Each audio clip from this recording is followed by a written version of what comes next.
Well, hello there, motherfuckers, and I am here to take a look at The Secret of Mana. Now, this is a game that I did not play in my childhood. I've got the old Super Nintendo Classic to thank for letting me experience this great JRPG.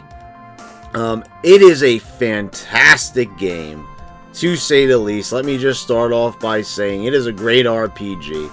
And I missed out on a lot of RPGs. Really, the only RPGs that I really like traditional ones, you could argue that, like, The Legend of Zelda is sort of an RPG, but, like, traditional, like, JRPG styles was Super Mario RPG. It was definitely more accessible. I didn't like the whole idea of a lot of RPGs being turn-based. Now, Secret of Mana is real-time. And it definitely has some very interesting mechanics, to say the least. Some that, have been used in other games. Some that we haven't seen since this point. And Secret of Mana was definitely an experience for me. It was definitely whimsical. It was charming. There was a lot to like about it, and I definitely see why so many people have ranted and raved and put it on their top 10 and favorite games list for the Super Nintendo and of all time. This is definitely a special game. It's definitely one of those games that, definitely deserves a spot in history as being something special. So, we have a young boy here named Randy. No, not Randy from Pee-wee's Playhouse, but this Randy right here. And he has disobeyed the elders. He has gone to a ancient waterfall, and he has pulled out the mana sword, and he is now exiled from his village. And now, he finds out along the way that the Empire is an evil organization that's looking to take over his whole entire land, and there's an evil sorcerer about, and it's kind of like pretty standard stuff that you would kind of expect. Evil wizard, evil empire. We meet up with Prim, a young girl, and Popoi, a sprite who is very well versed in magic, and they all have different abilities. You've got both of them being able to perform magic as they aid Randy on his quest. And I really liked Popoi and his, aggressive spells. I've always loved, being more of an offensive player than a defensive one. So Popoi's magic was definitely a lot of fun to use. And I'll get back to that in a little bit about the magic and how, you could really dominate this game, once you get your magic built up. Now, the combat's really interesting.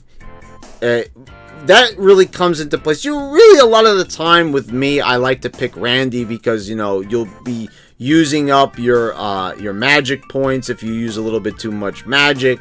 So Randy, a lot of the time, is the strongest character. And you can upgrade your weapons and increase the power of your sword by collecting orbs, as well as all the other weapons in the game. They all have their own individual orbs, and you can bring them to a blacksmith, and you can increase the power of your weapons. But when you attack an enemy in this game, you'll have to recharge, because if you strike again, your attack is going to be very weak. This took a lot of getting used to, and at first when I started to play the game, I didn't really understand why that was. And I went into it kind of thinking that the combat was vastly flawed. Another thing that really started to piss me off early on is when I obtained my two companions. I realized that these knuckleheads would keep getting stuck in various portions of the game that were getting me killed. And that is because this game was really designed with multiplayer in mind. If you had another controller, the second player could join in. I guess if you had the multi-tap, I guess someone could control Popoi as well. So that's really interesting. This is probably one of the few times I've ever seen a multiplayer RPG, and that's one of this game's claims to fame, is the fact that it's the first ever multiplayer RPG.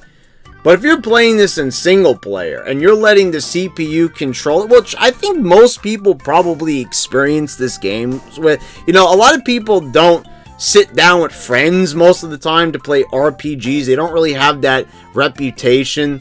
So, most people probably, when, there wasn't a lot of knowledge of games at the time, if you didn't have a subscription to a video game magazine such as Nintendo Power, you probably didn't know going into this game, unless you checked the back of the box, how many players were allowed for this game. And, needless to say, if you're playing this with the CPU, there's going to be many moments where your companions are going to get stuck on the map. Like, they'll get stuck on obstacles. You'll have to manually switch to them and guide them over to Randy or whatever other character you have selected at that time. And I kind of found this to be a little bit infuriating. But it really was like the only flaw that I could see in the game. Now, I like kind of like the recharging of the weapon, because that's kind of a stamina meter. And, some people kind of have a problem with that. But it kind of annoyed me a little bit at first. But I kind of, started to see why they decided to make that decision. Why they made that design decision. And I'm on board with it. But the CPU, they could have done a little bit better, because sometimes before you know it, your characters are going to be dead. And sometimes, this is the other thing, there really isn't too big of a, usually in the game when you get hit, usually you have invincibility frames. It gives you a couple of seconds. In this game, not really. If an enemy launches an attack, they can hit another attack right after that. Now that brings me to my point about magic. You could spam the shit out of magic. If with Popoi, you could keep on casting magic spells, and as long as you have enough magic points, you could beat the shit out of various bosses. Now, the one thing is, leveling up your magic, you never know which boss is going to be susceptible to a certain kind of magic, so you're going to want to make sure that you're building up your magic, and this results in a lot of extra grinding. Now, I don't mind grinding. For some reason, I don't know why I like this repetition. I learned that I really liked grinding when I started playing Pokemon. But there's something about it, like, it's a fun game. It's got good gameplay. It's got good graphics. It's a fun, whimsical game. I enjoy looking at the enemies and the characters on screen. So, the grinding isn't really a big issue, but it definitely is padding, to say the least, and that is a complaint that I think a lot of people have about RPGs, and in this game more than ever, there definitely is padding to be had. Oh, look! The boss isn't weak to gnome magic. Oh, well, I guess I better use a different kind of magic then and start grinding. Oh, and then look at that. They're not susceptible to that either. So you could keep on grinding. But you're going to want to keep all your magic up to par. And that's going to result in a lot of extra hours of gameplay. And, it's a very big game. So it's good that this game has a lot to offer. It's just that sometimes, man, you really have to grind it out. And I'll tell you this, by the end of this game, I'll tell you something, a lot of Prim's magic was still at, like, level 2. I there were certain spells that I just did not touch, like, for example, defense. I didn't even touch that, which definitely made the final boss very difficult, and I have to tell you, I actually kind of had to, I had to backtrack and really start grinding it out, because, sometimes you just kind of get stuck and you get your ass kicked and you realize that you have to make yourself stronger. And this game definitely wants you to be strong for certain battles. But it is kind of a strange decision that once you do get your magic up to par, that you could just destroy these bosses and make them into complete jokes. Now, there's certain bosses that are immune to magic. Those are usually some of the most difficult bosses in the game. So there's good that there's some variety where they're like, whoa, you're not just going to steamroll through all these bosses. And the bosses, for the most part, are big and menacing. There are a few that are recycled and just, reskinned with different colors. So you could say that that's a little bit lazy, and it is. But for the most part, I did like a lot of these bosses. Like, for example, there's a dragon. And there's another one that pops up, several minutes later in the same area of the game. But the dragon does look pretty fucking awesome, I must say. And, the story as it unfolds, it's a very simple story, but it is cool how it's all told on screen. They don't really hammer you too much with text, there's a little bit of text, but, that usually lasts for a minute. Nowadays, like, RPGs will just flood your screen with various text boxes. You'll be clicking through them like a madman. But Secret of Mana kind of kept it more tame. That's probably why so many people like it. And I did really enjoy Secret of Mana a lot. I like the different locales. I like, the various personalities of the characters throughout the land. And it's definitely lived up to its expectations. The only real complaints, like I said, I have is the damn CPU. That shit is fucking out of control. And, it definitely led to a lot of unnecessary and unfair deaths. And another flaw that I unfortunately have to mention here is the dragon that you get to ride on 3/4 of the way through the game.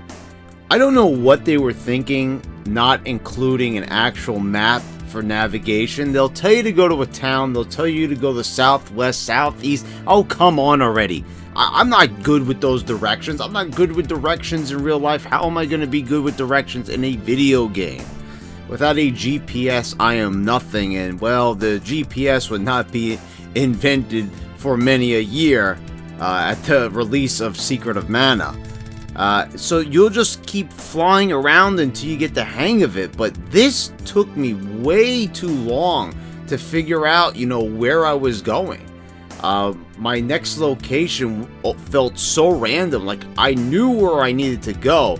The NPCs were telling me where to go, but there was no way of knowing where I was going to land, so I had to familiarize myself with the landscape, and then my navigation improved. But that shouldn't be. The developers should have found a way to, if they were going to implement a dragon for travel, to make it a bit easier and definitely streamline the process so it didn't feel so random. But needless to say, I enjoyed myself, and that's what matters at the end of the day. And I could definitely recommend Secret of the Mana. I think most people have already played it for the most part, but I'm sure there's quite a few who haven't. And to those who haven't, it gets a definite recommendation from me. And man, oh man, what a soundtrack. This is a great series of compositions here. I also really enjoyed the creepy castle theme. I mean, man, this is just a very weird and strange composition, and I loved it. It definitely fit the tone of the castle. And guys, I'll give you a little bit of a sample here of the music in Secret of Mana.